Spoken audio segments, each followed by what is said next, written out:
Hello, everyone. Welcome. Let's give it just a moment while everyone is joining us. I would love for you to use that chat box. Go ahead, say hello to Megan and myself.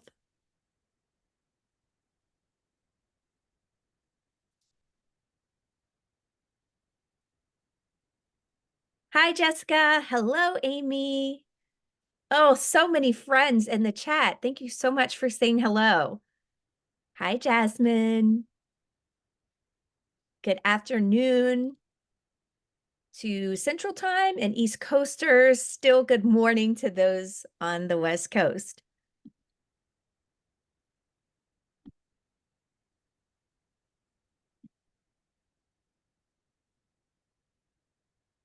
Well, I want to give you a big hello and a big welcome to today's webinar, AI and Equity, Navigating the Implications of AI on Fair Housing. Did you know it's Fair Housing Month? Well, you might have known. I'm sure you've seen a thing or two around on social media. My name is Stephanie Anderson, and I'm the Senior Director of Communications and Social Media at Grace Hill. I've been proudly serving the apartment industry for the past 18 years. And I think we could all agree that so much has changed in property management over the years. And today's topic really is a great result of those changes. So I have on my ice cream earrings today, if you can see those. So what's the scoop on AI and fair housing? Well, you'll have to stay tuned to find out. In the meantime, before we get started, just a few housekeeping items for you. Today's webinar is being recorded and will be shared with all registered attendees later this week. Now, as an attendee, you will be in listen-only mode. This will help prevent any outside noise or disruption so that everyone can hear today's presentation. If you have questions, and I know you will because this is such a great topic, I want to encourage you to use that Q&A box located right there on your screen.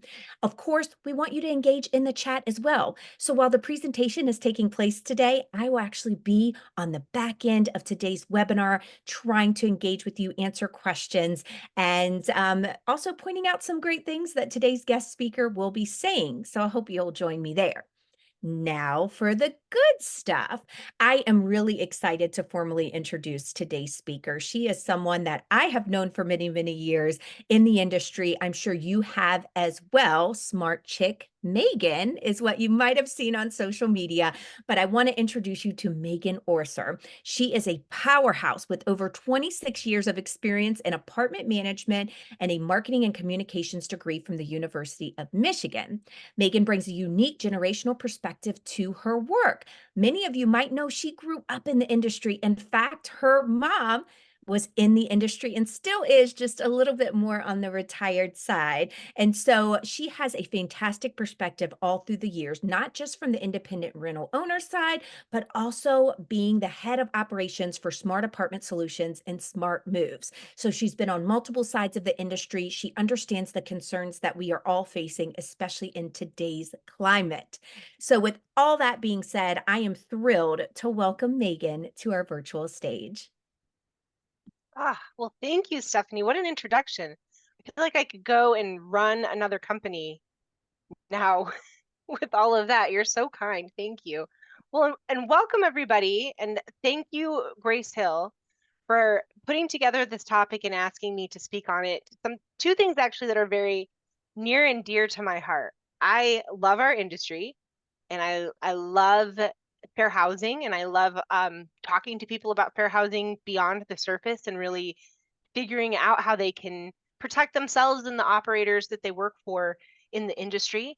And I also really love technology. I refer to myself as an elderly millennial, and so I'm just on the cusp of a Gen Xer millennial, and so I understand I grew up with a lot of paper and a lot of the older school style, but I am still very hungry for technology. And so, of course, AI has been something I've been following for quite some time.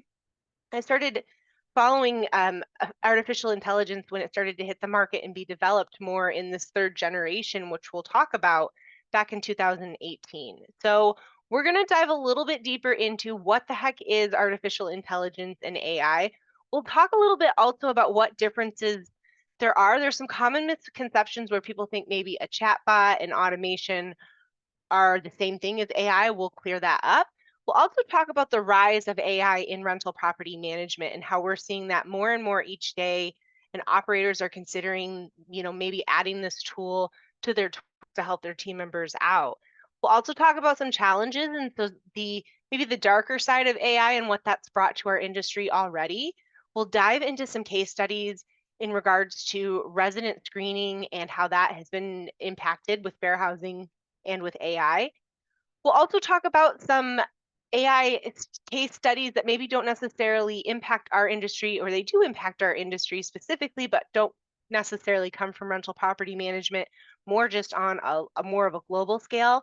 And then we'll also talk about some pending case studies and some lawsuits that probably most of us have heard, what we can share and what we know, so that you can keep your eyes and ears open for that. So without further ado, let's go ahead and get started. All right. So what is AI? What is artificial intelligence? Well, artificial intelligence refers to the development of a computer system and software that can perform traditionally tasks that we have done, sending an email, generating an email, typically triggered responses that humans have done. But with AI, it doesn't actually require a human to do this, and they can in some ways be trained or taught to become a little bit more intelligent to move things along. AI systems are designed to learn from data and recognize patterns and make decisions and predictions without being programmed necessarily to do so. And as they get a little bit smarter or they're trained, they can do some of these tasks independently. The key capabilities that we find in AI is that they include natural language processing. So they're actually able to listen to a human speak or even text and then be able to convert that and more become more and more with intelligent responses. They're even able to look at images now, computer visions, even take analytics, predictive analytics, and help you in even making autonomous decisions. So we've seen this grow really, really quickly. I shared at the beginning that we actually started seeing artificial intelligence hit the main space of conversation back in 2018. ChatGPT, I think, was probably the most popular one that started in 2018, and then it was released to the regular market in February of 2023, and we pretty much saw that explode. We saw people in our industry using it to help them with social media and blogs and what have you. Anything that we could get our hands on, we just dove right in. So how does it work? Well, AI systems are built on machine learning or logarithms. That's an important word to remember, logarithms, that can identify patterns and relationships in really large data sets. So a large data set like property management software or the internet, anywhere where there's a lot of data that is stored or dumped, they can typically sort that fairly quickly and make educated or intelligent decisions. By continually feeding an AI system massive amounts of relevant data, even new data, the logarithm can learn and improve their performance over time without it actually being directly programmed for each specific task. So it doesn't have to be taught new things over time. It can learn that over time by you continually giving it the data. For different types of machine learning, including supervised learning, unsupervised learning, there's also reinforcement learning, where it produces something and then you give it feedback. And they all have their own strengths and weaknesses and difference in their applications, and depending on how we're using them. Recent advances in the area like deep learning, which is the stage we're in right now, they actually have the capability to tackle more complex problems. So they don't require very specific prompts. You can actually speak in more layman's term. They can understand different dialects. They can understand different languages.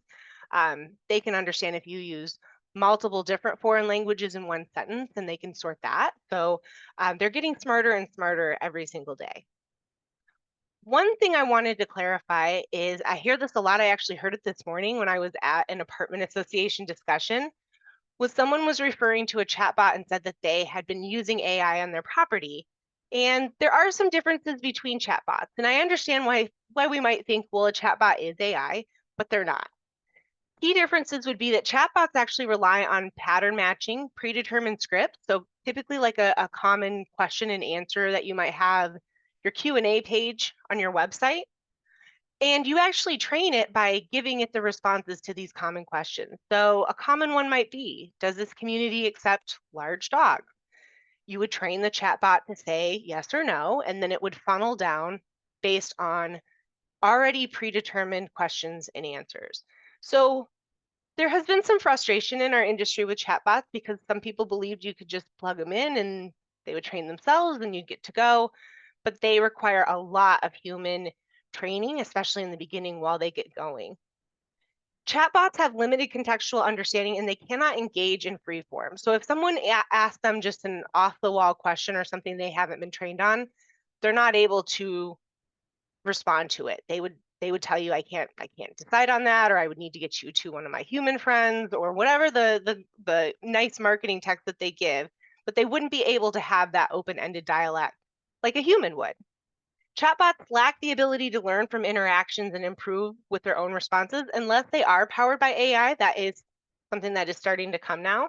And chatbots are designed for specific narrow tasks, while AI systems can tackle wide range and complex and unstructured problems. So I love chatbots. I don't want to throw any shade at them, but they're definitely for, for folks, maybe if you have a very busy leasing office and you have these very common questions that would just help funnel leasing calls or funnel email leads or anything like that.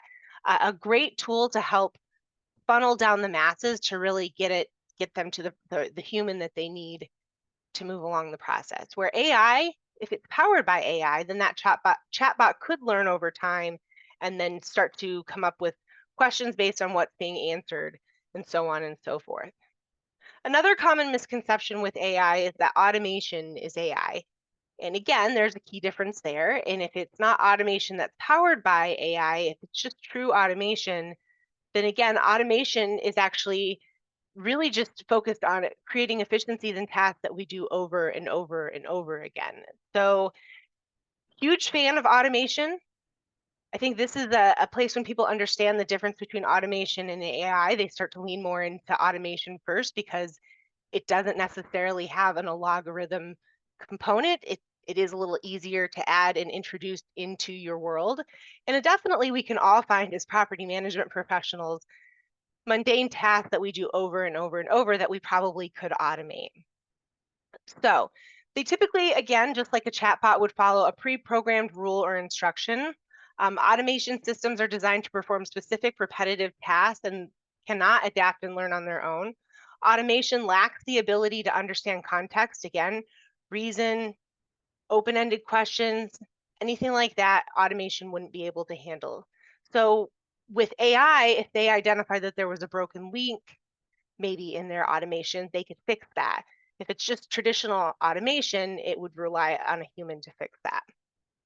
Automation is often rule-based and deterministic, while AI leverages machine learning, algorithms to identify patterns and make decisions in a more dynamic, flexible manner. Automation is primarily concerned with automating existing processes, while AI aims to create new capabilities that can tackle, again, complex or even unstructured problems, maybe even problems we don't necessarily know what the solution will be to yet. Okay, so that was a quick history lesson. I will get off of my soapbox about the difference between AI, chatbots, and automation. And let's talk about our industry and where we're really seeing true artificial intelligence today. So where I've seen it is in our resident screening activities. We've seen some case studies or even some lawsuits that have come out of this, but there have been more operators that have been using resident screening to help with sorting or vetting applications, maybe to make sure that there's more compliance or that they in efforts to remove any unconscious bias on applications. That's been really a back and forth.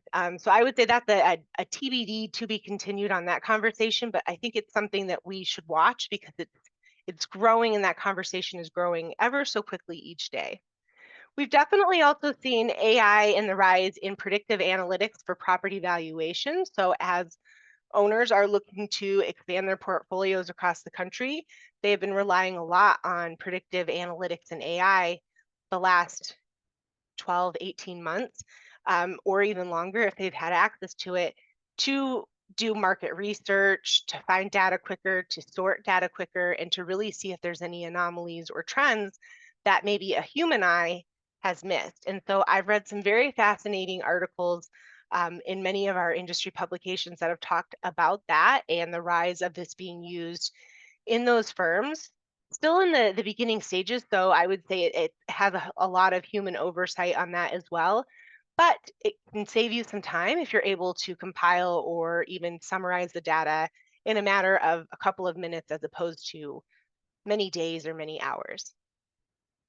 We've even seen some operators that have used it for predictive maintenance indicators. So not that uncommon anymore, but we've seen even larger facilities that have had indicators to let them know if there's a leak or maybe if there is a carbon monoxide issue or even just a light bulb out. There are triggers that we can set up through AI to really have us be our eyes and ears on our communities, even in areas that we maybe don't visit every day or we don't get to see at nighttime. AI has been able to allow us to leverage that when we maybe don't have an employee to do so. We've even seen it alleviate some staffing challenges. So it definitely has not replaced any humans. And I want to stand strong on that, that AI is intended to cut tasks, not people.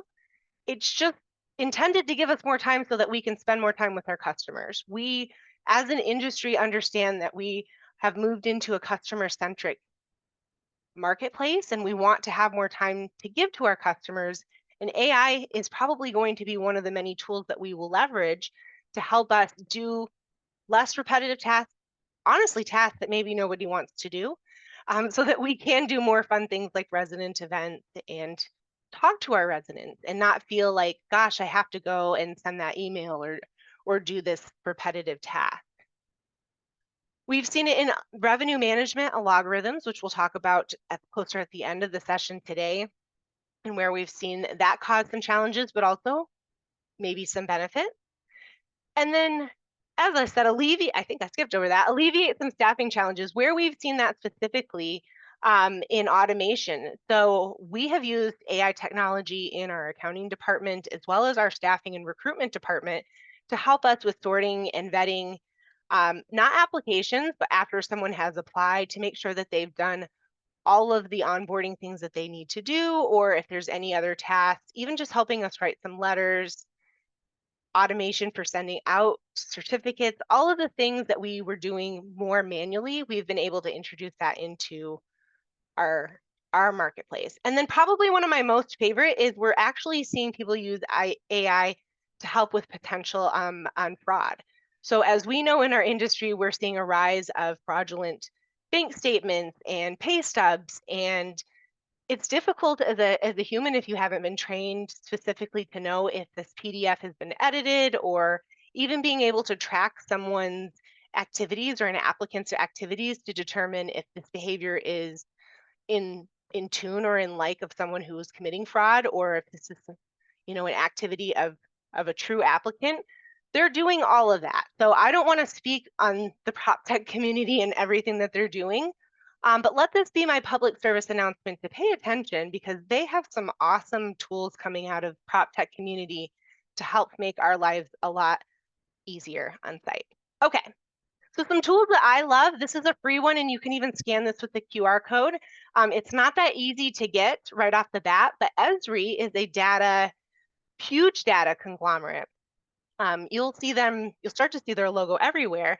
We use them for consumer data, zip code lookups, maybe just to see maybe some buying habits or even any trends that are happening in our area. Some of my most favorite things that it's been able to pull up is, specifically, I pulled this zip code up from Indianapolis, and it was able to give me some very specific ideas, like what kind of magazines does this zip code read? What TV channels are they watching? What kind of cars do they drive? Where do they spend their additional income? Just very, very useful data. This is AI data. It's AI-powered data with Esri, also with human oversight. And it's a free tool that we use on a regular basis. We have dabbled a little bit in advertisements with AI. I haven't had a lot of success with that yet, but I didn't have a lot of success before AI. So It could just be a Megan problem. But we're dabbling it, we're trying it, we're seeing if we can find out more solutions. And I can say that it's growing rapidly, and as people are becoming more educated on the process, they're able to generate through that a little bit quicker and easier. And then generative AI, which is something I probably use on a daily basis. And so I'll show you what that is on this next screen. So generative AI, this is what dropped to us last year. I started with ChatGPT. I really like Pi.ai, Claude, however you say his name, is one of my new favorite ones that you can use. But I simply gave Claude a prompt for a letter for taking over a property and changing a security deposit for residents from one bank account to the other. And so by simply putting together a very generic prompt, pasting that into Claude, and then hitting go, you can see how quickly Claude, a generative AI platform, can generate one of these letters. So it gets the prompt, and just like so, that quickly. So we've been able to help use it for form letters to help us. Obviously, I would not copy and paste this and send this to my residents. There would be tons of human oversight, but it does help me with getting, organized on thoughts, or if at least putting a form letter together so that I can go in and add the details. I've even had it help me with proofreading, or sending really hard emails to residents that I'm struggling with, saying it nicely. Chat's been able to help me reword it or retone it. So I use generative AI a lot, kind of like my friend. Okay. All right. So what are some challenges that we are seeing AI bringing to rental property management?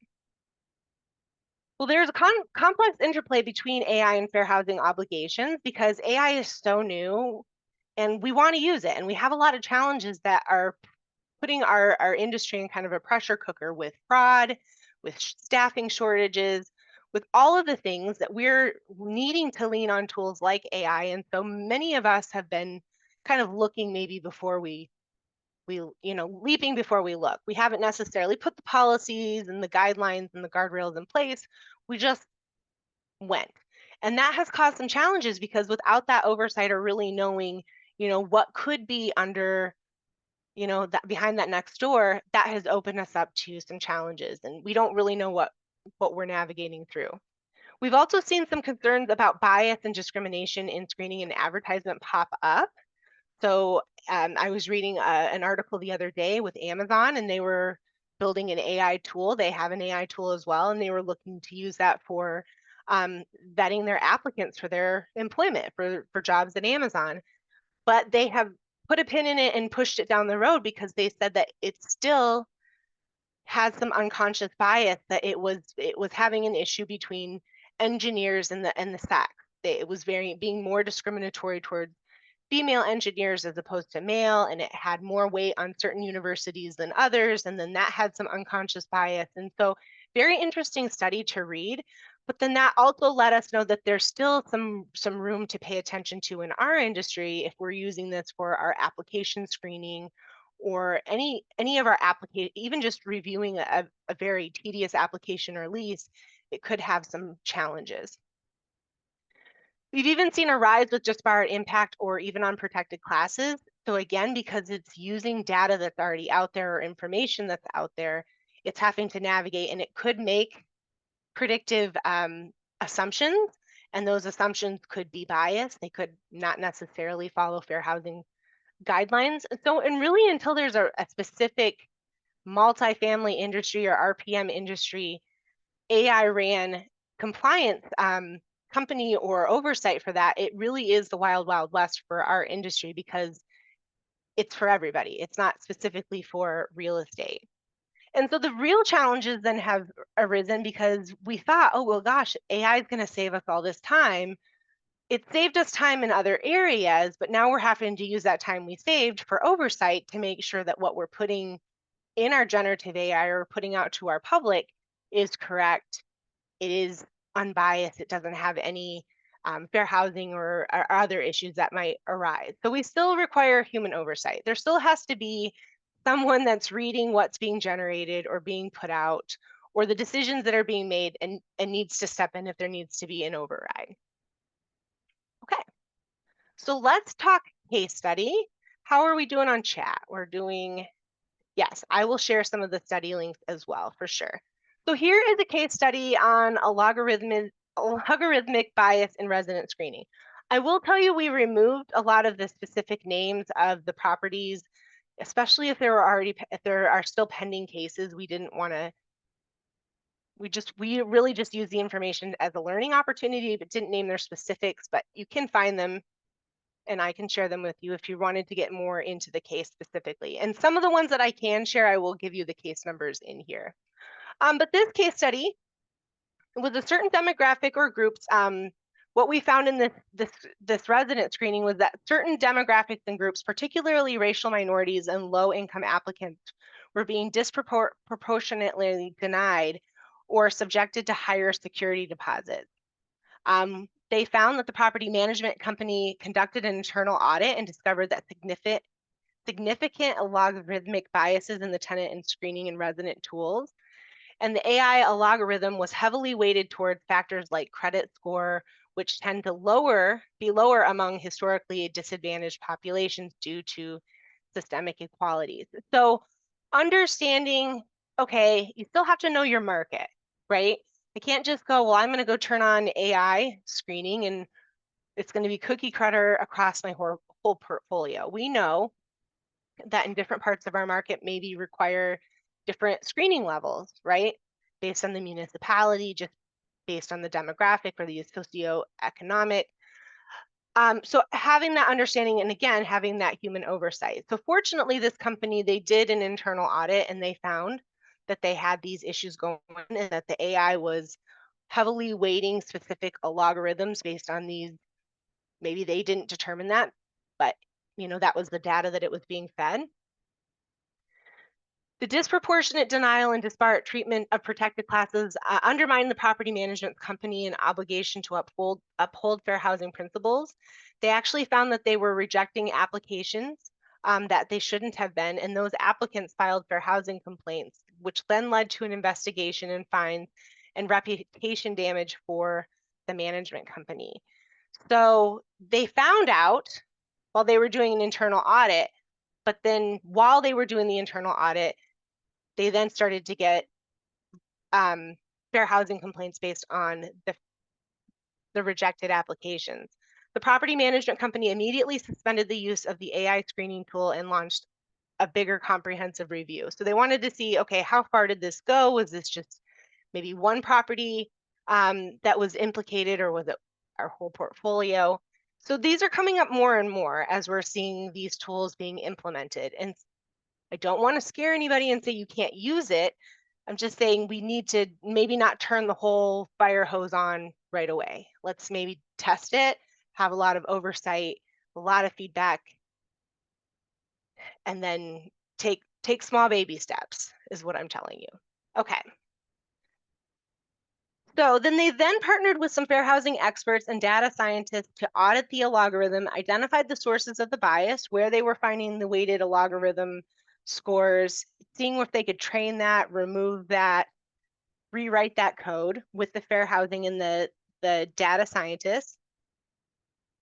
And then that included adjusting the algorithm, weighting, diversifying, and training the data, and then which is an ongoing process, and then ongoing monitoring that, and then providing continual feedback loops. And so a feedback loop typically would just be feedback, but you're doing it every day, every transaction. So every resident that you would screen, you would then go and scrutinize this, and then you might do a test study and screen them with without algorithms, and then seeing, where are there any inconsistencies. And so it is a longer process, but really making sure that we're vetting it completely with the right folks. So what they found is relying solely on automated AI tools for the tenant and resident screening can introduce significant fair housing risk without proper oversight and validation. And so perhaps they use the screening tool now still, but when it denies an application, they don't just take that and go, okay, it's denied. I'll send them the adverse action letter. It goes to a review committee. That review committee then will look at this application, look at the screening and go, okay, are any of these, bias or anything that might be done that shouldn't be? And is there anything that we could override? Is there anything that we can work with? I think this is a pretty common practice that we've done with other things beyond AI. We've kind of looked at this as a whole as an industry when we're doing background screening and having the conversations around criminal activity. So I think this is just, again, another practice that we're taking to a new frontier. Hey, All Megan, right. I hate to Yeah, interrupt, but we got a question from Brittany, and I'm sure sure. everyone wants to know. Are you able to Absolutely. share the study link? Yeah. So I will share that after the one that to the specific study. Absolutely. Because there's a Perfect. couple of them too. There's a few of them. Thank you so Absolutely. much. Yeah. Thanks. Good question, Brittany. Absolutely. So that a logarithm can perpetuate and amplify existing societal biases if that's what the data is showing. So you've got to make sure that, again, like a chatbot, you have to make sure you're working with it, you're training it, and you're monitoring it. Maintaining compliance and fair housing, make sure that you're paying attention to the laws, any changes in fair housing, you're still monitoring and having oversight.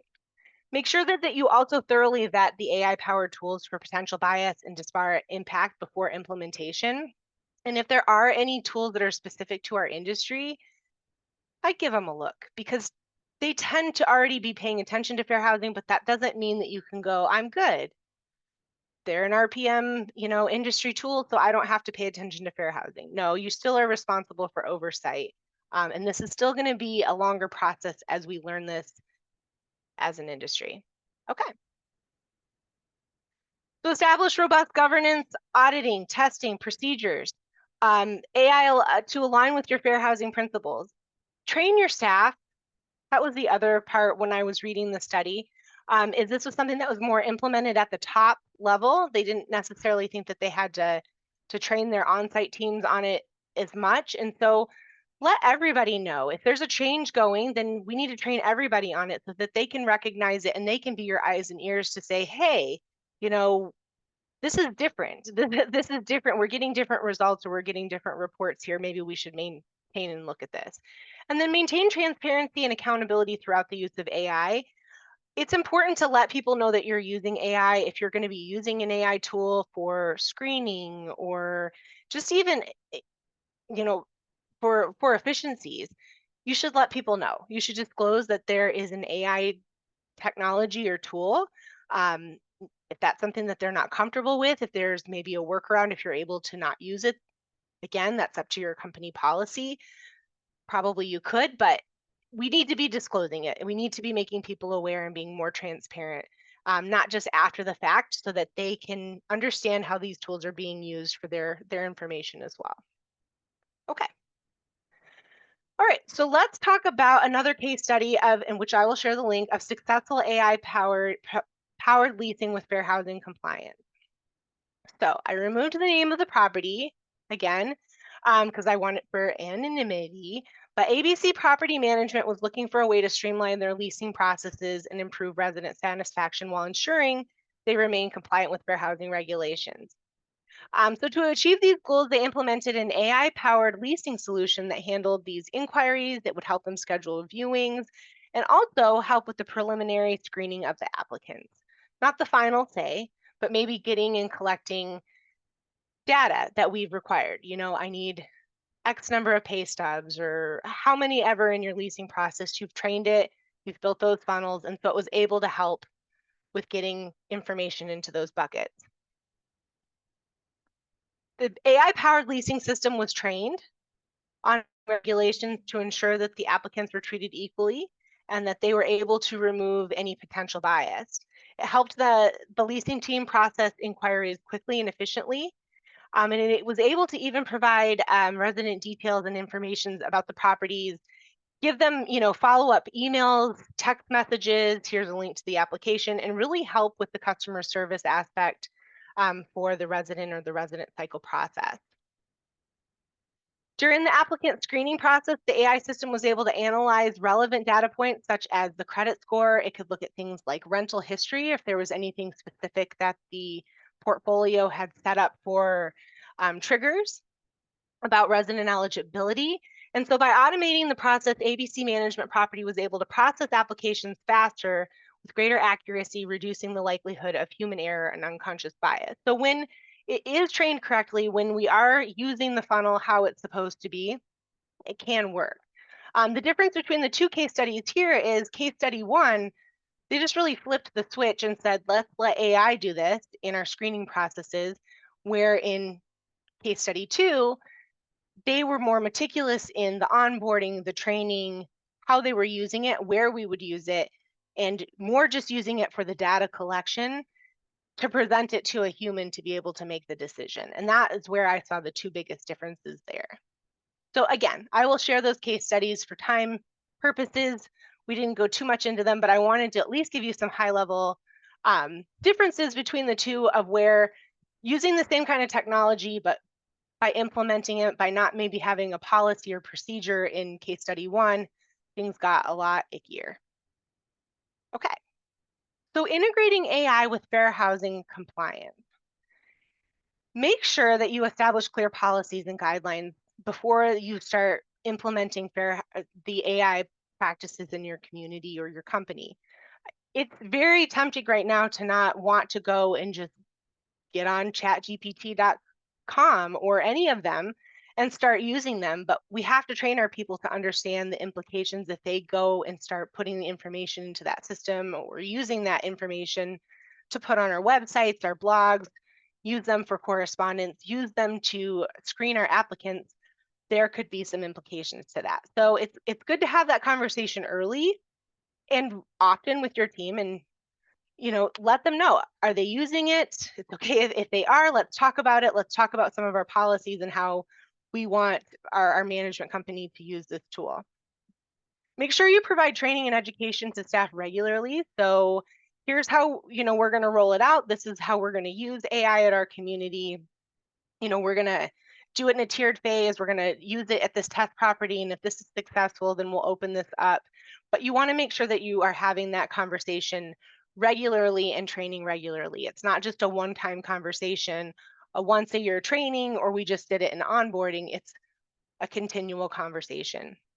And then you want to make sure that you're monitoring the feedback and making adjustments often. So again, just like the training of our team, we want to make sure that we're very meticulous, especially when first rolling it out on more of these higher touch areas where we are working with people's information.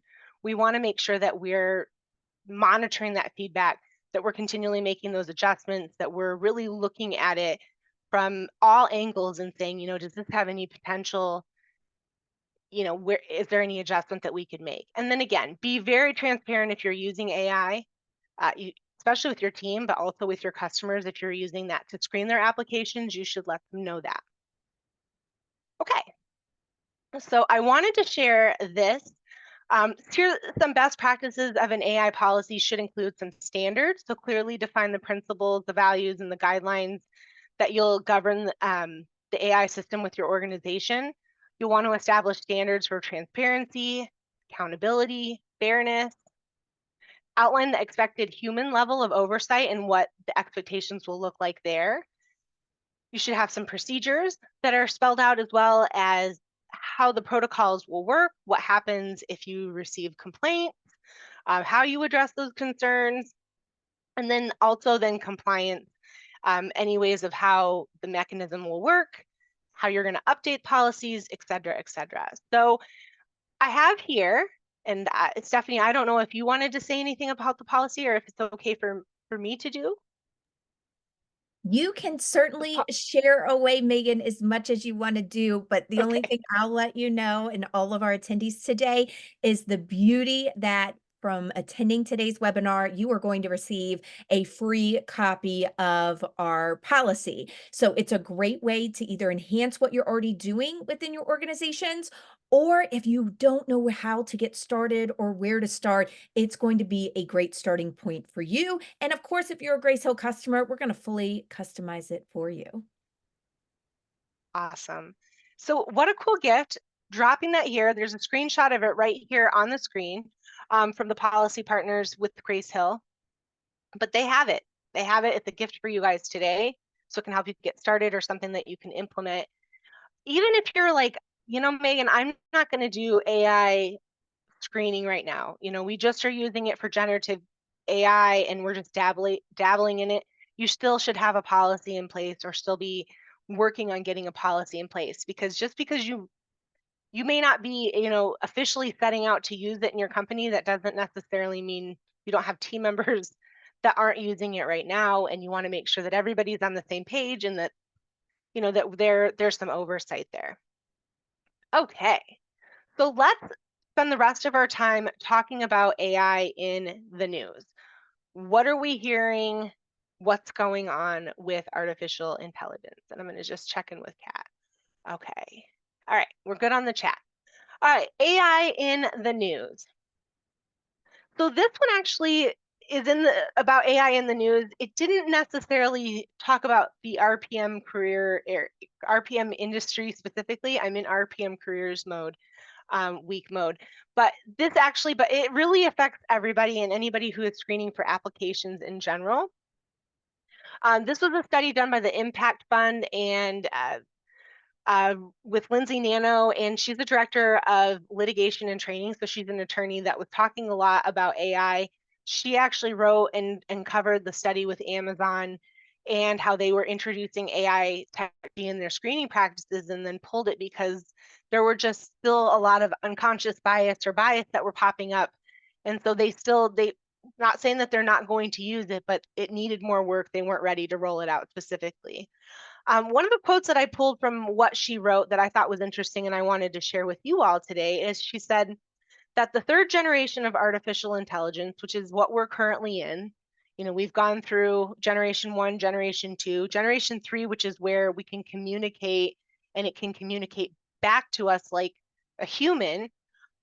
That's the generation, the third generation that we're in. So the third generation that we're in, and we're seeking to incorporate deep learning. So we're training the AI right now, deep learning, to really understand complex conversations, dialect, being able to make more complex decisions, more higher executive decisions.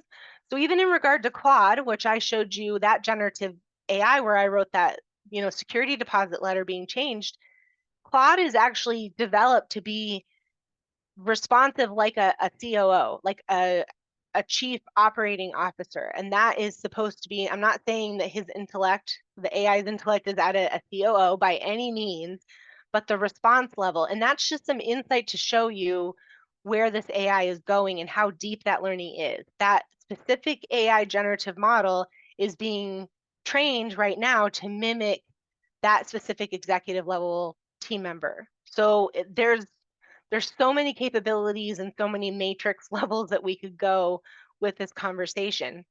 This deep learning will permit programs to autonomously learn rules, and that will automatically judge new data to create outputs without human intervention. And so we're getting to that place now where the third generation AI is developing and training itself so quickly that it's able to make these independent decisions without us maybe even knowing it. And so it requires even more human oversight.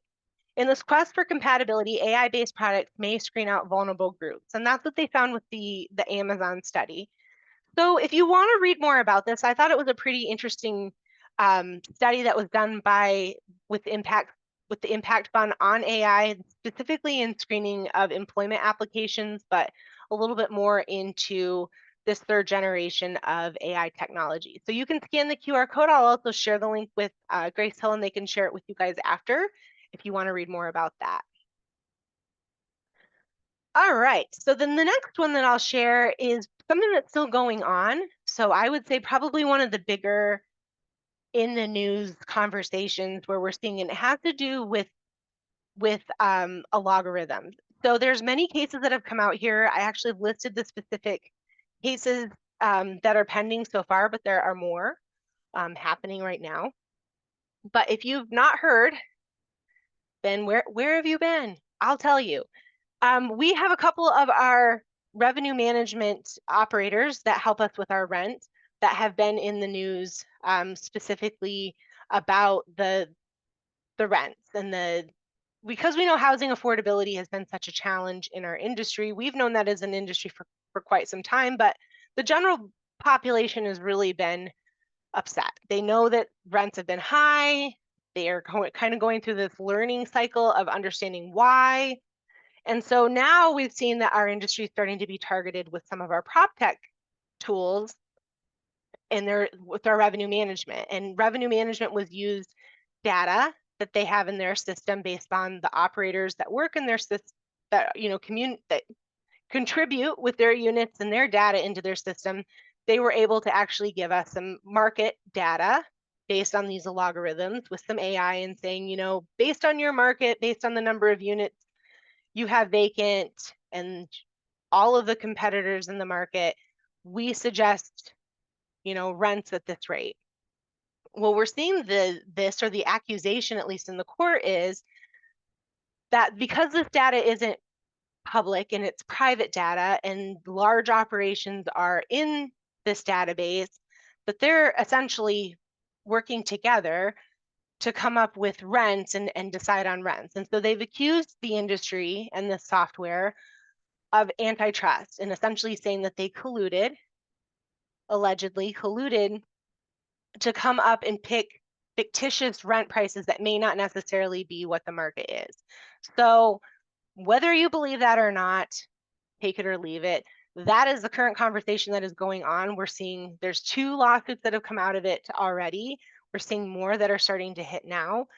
But we're starting to see the government is looking at our industry in this lens. And so they're looking at the tools that we're using and how we determine if we're going to rent to somebody, what rent we're going to charge them, the lease terms that they get to live there, the likelihood of their renewal and what they're going to pay in that regard. There's so many impacts or implications that can happen.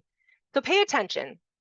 There really is no right or wrong answer, and I'm certainly not an attorney, but it is something that I would say is going on right now. And as things have been picking up in our industry and we're seeing us more in the news, it's really a good idea to educate yourself on what is going on so that we can educate others, but also understand how quickly it's changing and maybe if we need to make any adjustments in our operations that are impacted by this. I have also found, I don't want to throw any shade at any of our revenue management systems. I have used them in my career. They have also been responding to this and adjusting very quickly too. So at the end of the day, maybe have a conversation with your supplier partner and say, hey, what's going on? Like, what changes are you making? What should I know? What do I need to know? Ask your supervisors if you've got more questions. But they're making the quick adjustments. They are definitely, putting more mindful spins in and understanding where they need to look on all the areas that maybe they didn't notice before. So I hope I said that correctly. I don't want, again, trying to keep myself out of saying anything I'm not supposed to. Hopefully I didn't, but check it out. Please pay attention because this stuff is still going on as we speak. The third one had to do with background screenings, and this is one that actually went all the way to the Consumer Financial Protection Bureau. So more on specific cases, they do name some already named communities here, but the report revealed that people were being denied of rental housing because of negative information that maybe had been reported for somebody else. So the specific person in this case was confused with somebody else that had the same name. And they found out that by doing the snapshot in our industry that this was actually happening a lot in the screening processes because, again, the AI tool was utilizing a logarithm and data, and it might go and find, a specific Tony Stevens in Texas. Tony Stevens may not be the same Tony Stevens from Texas that he is in California. And so there were just a lot of mixed up data and people were denied housing. And so what I found in here was that the consumer snapshot revealed that renters submitted more than 16,000 complaints about incorrect information on their reports, and another 4,500 complaints about obstacles faced trying to get the companies to fix their errors. One thing I also wanted to call attention to, and this is just really a compliance thing, is as our industry has started to move to more of a digital landscape, we're seeing more and more complaints in fair housing with the adverse action letter not being sent out. And so this is just something as a public service announcement. We all know that an adverse action letter typically comes when we run someone's credit or criminal background screening. And we're supposed to be sending that to them in some way, shape, or form, whether that's your company policy requires it through email or through snail mail or what have you. But the largest complaint that we're seeing to start uptick, especially that was in the study with the Consumer Financial Protection Bureau, is that people are not getting that letter at all. And so I had actually started to ask some operators about that. And it was determined that this is something that can sometimes just be, unchecked in your screening system because we went to a paperless, platform. It's just not automatically printing. So it just might even be like a quick housekeeping that you can adjust and make sure that those adverse action letters are going out. Make sure that they're being saved to the resident file so that if you do go through an audit or if you do have to produce it, you can show that it did go out. I did drop a QR code here as well. So if you wanted to read more on these reports, there are several. There were more than just the one that I shared here today. So this was just more of a summary from that. Okay. All right. And so lastly, on this last one I wanted to share, this actually came from the National Fair Housing Alliance. And this was a report that they released in August of 2023. Again, you can scan this QR code and check that out. But the report examined how increasing use of a logarithmic decision-making in tools in housing, and now that perpetuated and amplified discrimination despite the intent of being neutral or objective. So if you want to find out more information, more of that data, just a bigger, deeper dive in how this is implicating our industry, specifically in fair housing, this was a really good study to check out as well. Okay.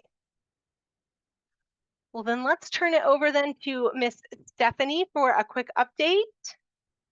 Okay, that was Yeah, incredible.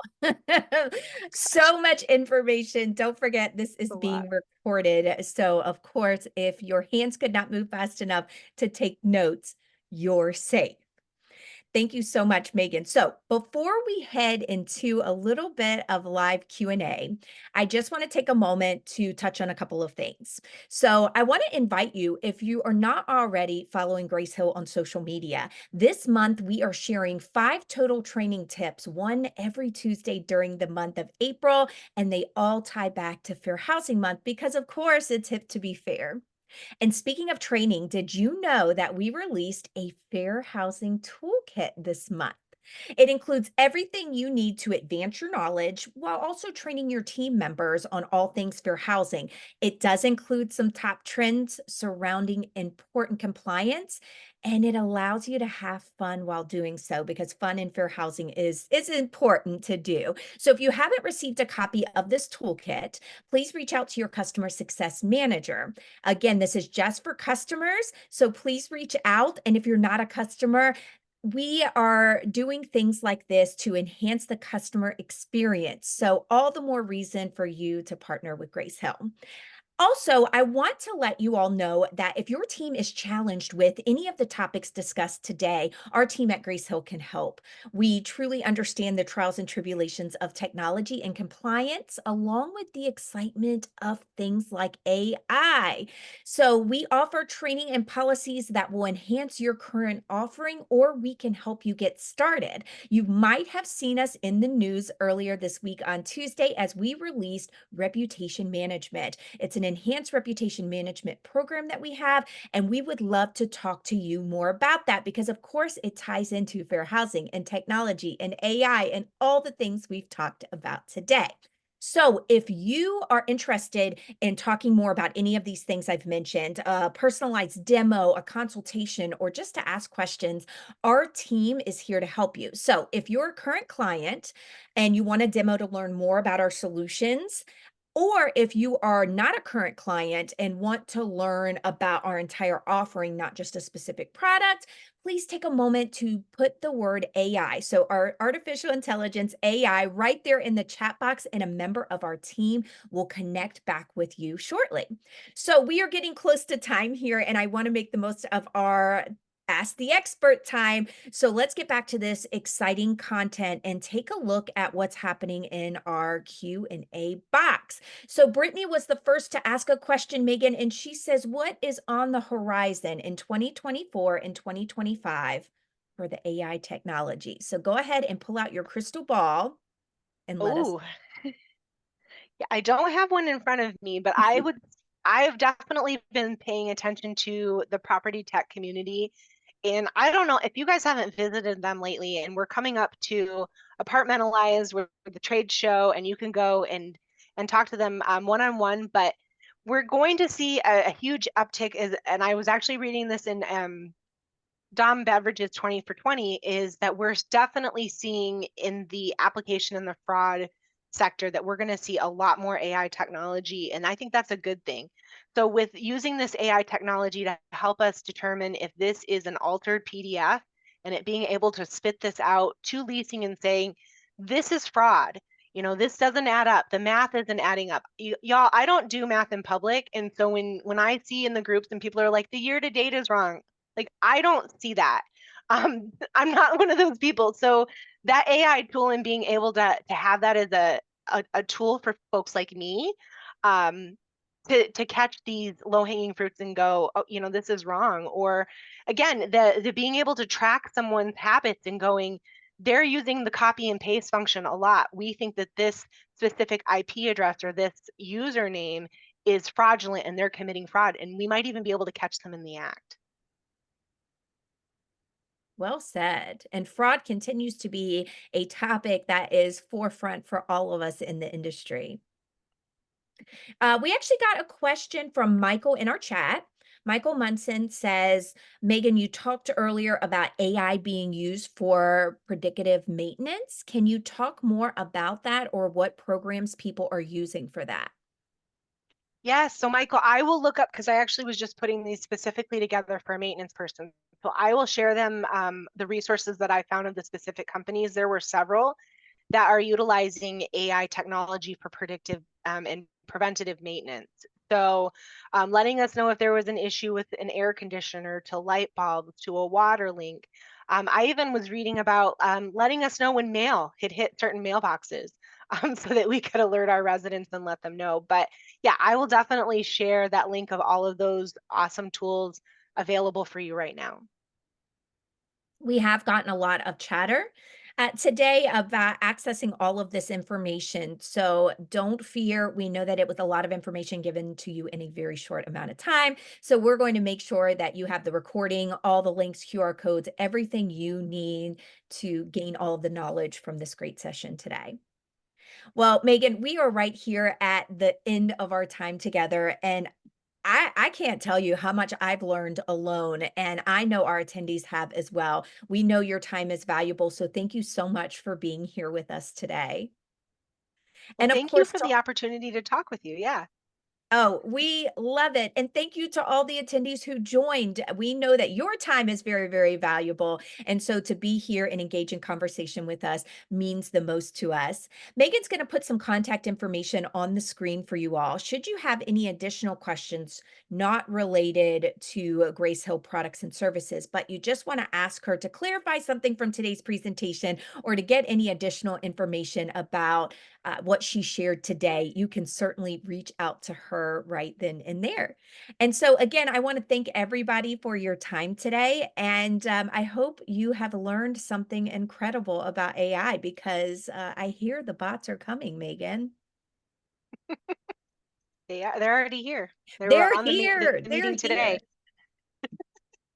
Wonderful. Well, thank you all and have a wonderful day. Bye, everybody.